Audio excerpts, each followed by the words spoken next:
Looks like we've just found a great opening in the distance. So let's get on with it. British Army Bashers, one ground sheet, one above.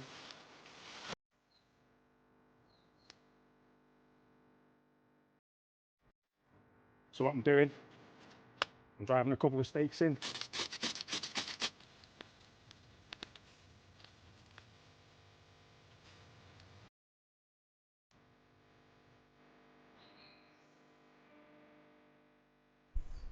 So you'd be glad to see we're back out, we're back in. We're in a fantastic little woodland, which is actually part of the permission woodland I've had access to for many years. The only thing is I've never ventured this far before. So we're going to see what it's all about, and we're going to get a British Army Basha camp on the go. Looks like we've just found a great opening in the distance. So let's get on with it. Ladies and gentlemen, this is camp. Let's have a look.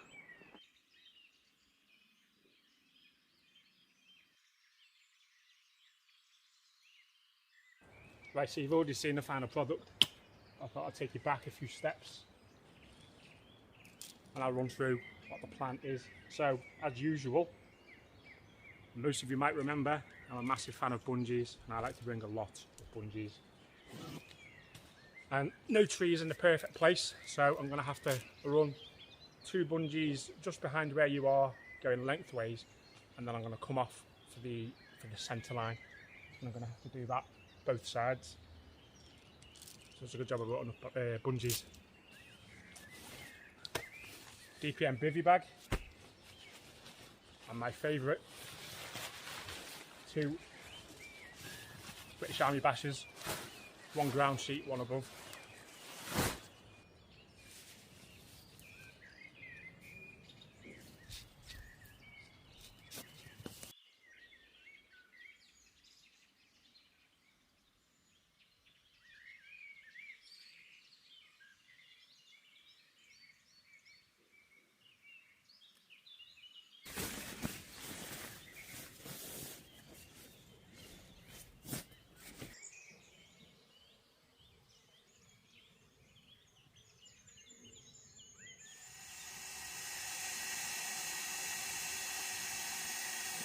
Right, so what I've come to notice once I've inflated the mattress and gone to lie on it is I tend to slide this way. And as this is the higher end, this is the end I'm going to have to sleep at. So what I'm doing, I'm driving a couple of stakes in and I'm just going to build up a little wall here and I'm just going to backfill with some of the forest floor over there.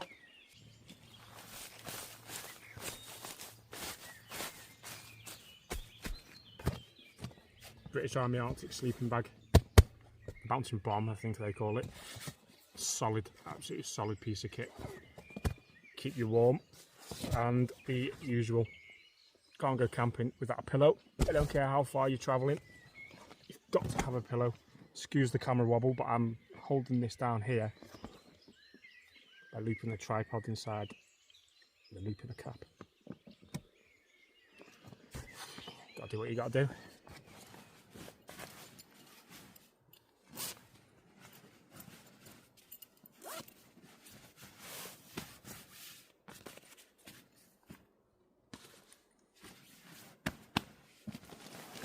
Best place for your head torch and your charging kit if you bring one. Stay under the end of your sleeping bag.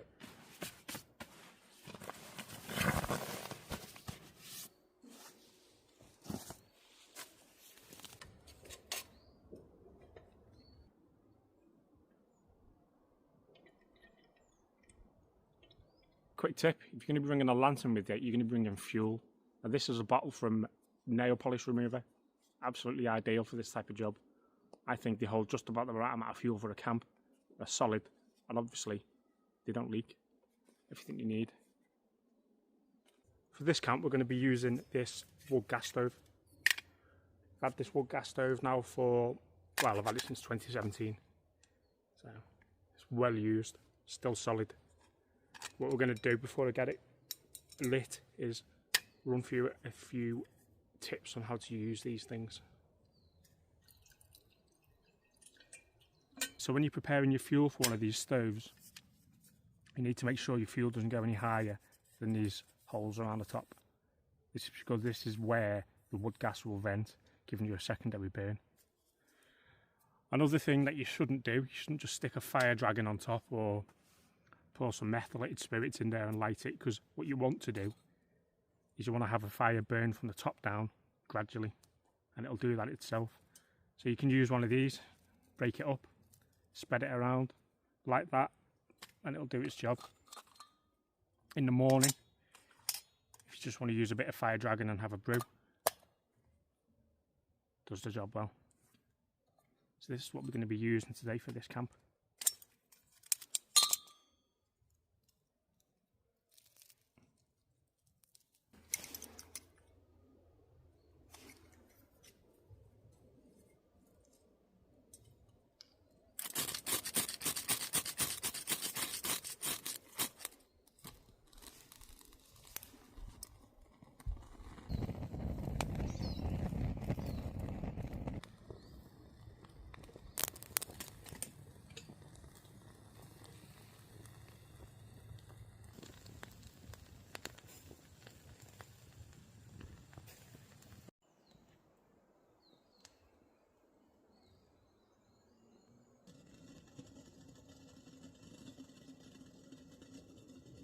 First brew it there, as Rick would say. That'll do, Rick. Cup of tea. But I have got something interesting for later on.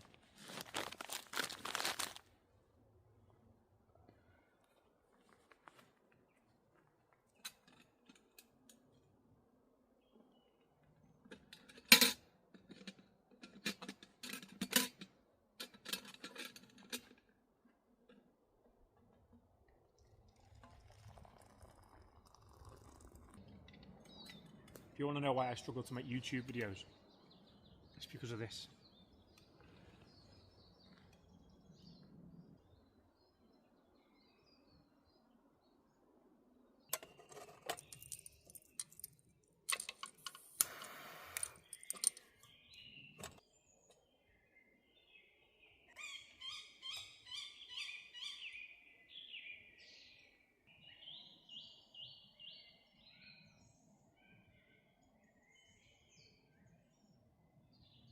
Right, so it's that time of the night.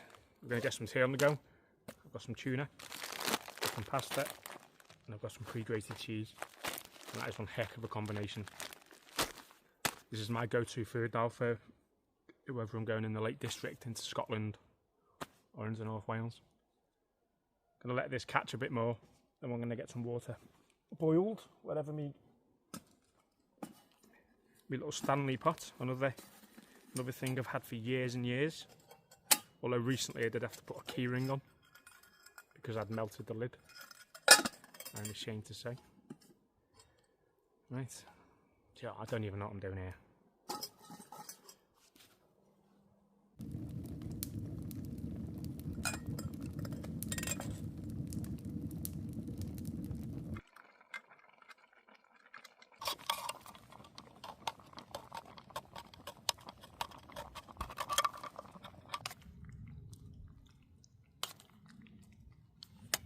Okay, so I've had this titanium pot for years now. I got it from Wild Camping International. And I've never really had a use for it because, to be honest with you, I don't like cooking when I'm wild camping. Anything that really involves, you know, cleaning it. So I've never used this as a frying pan, which it was designed for. So what I've decided to do is just use it as a plate.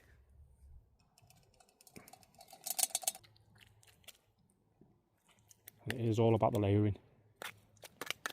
You can't mix it because it does taste different.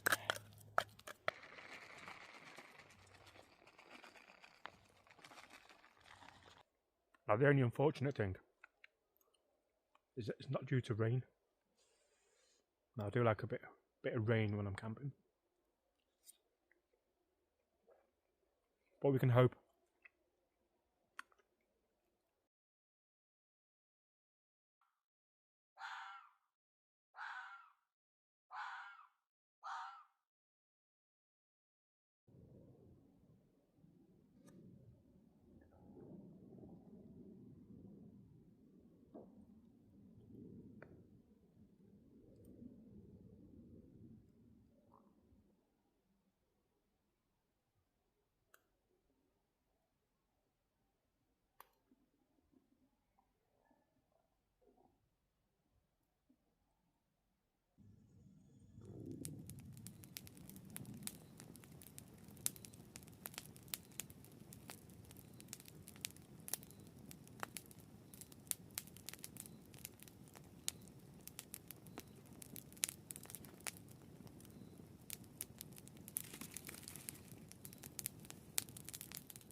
we're at that time. All wrapped up in my sleeping bag. I'll keep it short. Good night, folks, and I'll speak to you all in the morning. Cheers.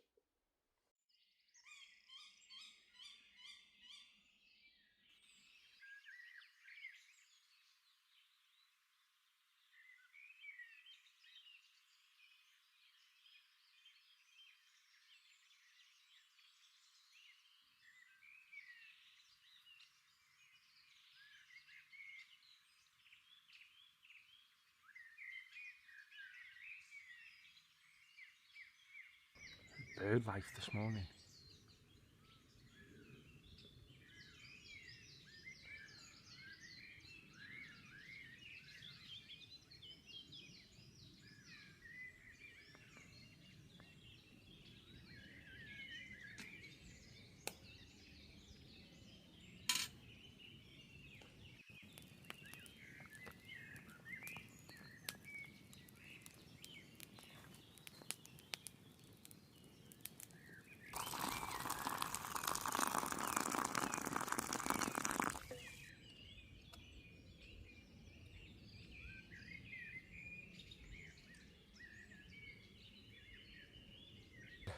Welcome back to the land of dairy milk caramel, chocolate Horlicks, Bashas, fires and trees.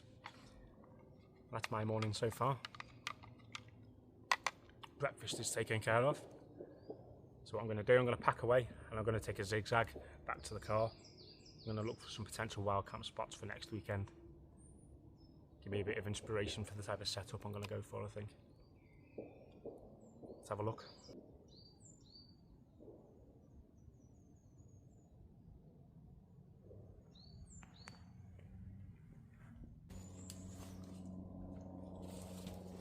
Alright then guys, so I'm all packed up now. Everything's squared away and I've left no trace besides this little embankment I built last night. I'm on permission land. I'm going to camp here again.